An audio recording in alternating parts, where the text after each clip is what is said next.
Hey VC, what's up? It's yours truly. I am back to post a really quick video here. About to go in and hit the sack. I thought I would just do this really quick before I put this stuff away too, so I get a chance to kind of share it. A little bit of a stressful day, so as always, vinyl is a very good cure for that. So decided to go do a little bit of digging, and actually went and hit a store too with Maggie this afternoon.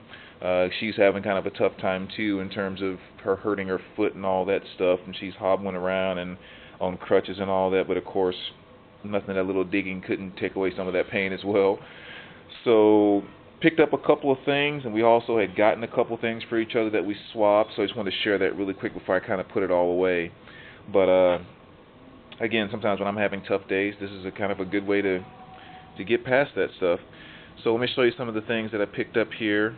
Number one, John Coltrane and Don Cherry. This is the avant-garde.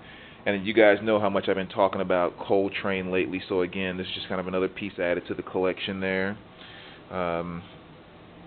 Basically a 5-song track. Really, really good stuff. This was a great find too. This one kind of came out of nowhere. I was actually really upset because there was one on eBay that I was going to buy, this Kula Samama, and I held out on it because I was asking the guy a question about shipping costs and thought I'll wait till tomorrow because he had it at a really good price, like $12 or something. And then when I got up this morning and checked, it had already sold, and I was like, dang it, why didn't I buy the freaking thing? But then I showed up there today, and sure enough, somebody just traded in a copy that was in pretty decent shape, so I picked it up for about the exact same price too. So another great addition to my Coltrane collection there. It's not the easiest one to find in good condition. Nice reissue of Coltrane. This is old Coltrane. Had a copy of this before and it was warped, so I had to take it back, but ended up finding another one that they got in there, so that was a nice pickup. More Coltrane here. This is Reflections Volume 2. Kind of a post-mortem release there. I think back in '82 or something like that. So again, more good stuff there. The Coltrane Legacy. Found that one for like $6, which is a good pickup as well. And again, I won't go into necessarily maybe all the differences too, because I've listened to pretty much all of them, but sometimes it's still hard at this point to keep straight exactly where Coltrane was on some of the albums. Whether he was in his traditional phase or his free jazz crazy phase. But this is John Coltrane. I'm not sure if I ever pronounced this right, but Tanganyika Strut, I think is how that's pronounced. Really good album. Again, for like $5, that was a very good find. And I finally broke down and picked up the new Sabbath. I've heard it a couple of times, and it's actually a pretty solid dang record. It's just kind of like, it's Sabbath. Just break down, get it, blah, blah, blah. So finally got a copy of that. And then this was some of the VCLT that I got from Maggie.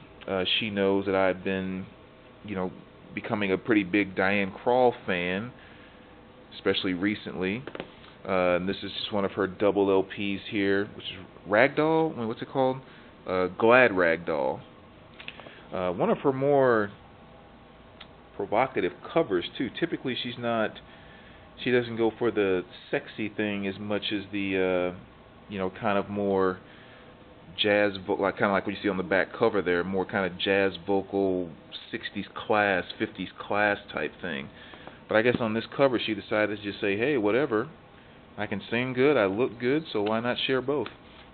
But yeah, so that was a very nice VCLT from Maggie, which I really appreciate.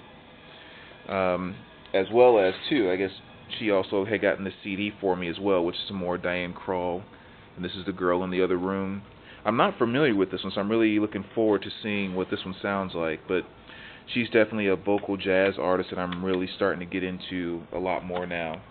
And then last but not least, a nice little pickup here by Lou Donaldson. This is kind of weird, too, because I've listened to a couple of, or actually a few, I should say, of his albums on iTunes. And there's something very strange about what he does. And what I mean by that is, like, the sound of this album reminds me of the type of stuff that you might hear in the the background of like a 1950s or 1960s commercial where you may have like the beaver cleaver housewife that comes into the room and sits down beside the husband, and the kids are playing on the floor, and it's just, happy-go-lucky and all that kind of crap. This seems like the kind of music that would be playing in the background of a setting like that. And I don't know what it is about that. I don't necessarily love Lou Donaldson yet, but this may sound really weird. It's something that I know I will love, because there's just something about it like this, like calling me for whatever reason. And it's just a strange thing. I've never quite felt that way with any other artist, so I thought that was kind of cool when I just kind of started to sit down and evaluate that. But anyway, going into all that talking, just to say, I picked up my first copy of one of his albums here, which is Midnight Creeper. And again, I'm really looking forward to kind of capturing more and more of him and kind of what he does. So I think you'll be seeing more of this in my collection moving forward, which is really nice. A lot of his brand new, reissue stuff only costs $8, $9, $10 or something like that, so pretty inexpensive as well. But anyway, so I just want to share that really quick before I kind of hit the sack, and I know tomorrow I'll end up putting that stuff away, and just wanted to share it with you guys first. So as always, take care, VC. Appreciate you guys checking out the short, quick video, and we will talk to you soon.